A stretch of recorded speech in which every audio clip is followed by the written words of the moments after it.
Elias Vale owned half the skyline and lived in the other half. His name was stamped on towers, hospitals, and the glass doors of companies that moved markets before breakfast. People praised his discipline, his vision, his impossible calm. They did not know that calm was only the shape his loneliness had learned to take. On the morning of his 72nd birthday, Elias sat alone in a room above the city and watched. There were flowers, silver plates, and a cake too large for one person. That evening, after the guests were gone, he found an old cardboard box in the back of his study. Inside were objects that did not belong to the man the world knew. A school photograph with a gap where his wife should have been standing. A paper airplane folded by small hands. A receipt from a train station near the coast.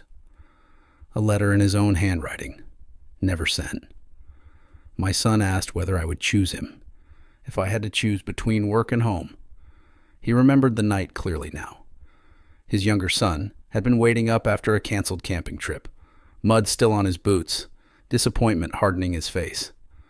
Elias had promised to be there and arrived 3 hours late, speaking into his phone while Daniel said nothing at all.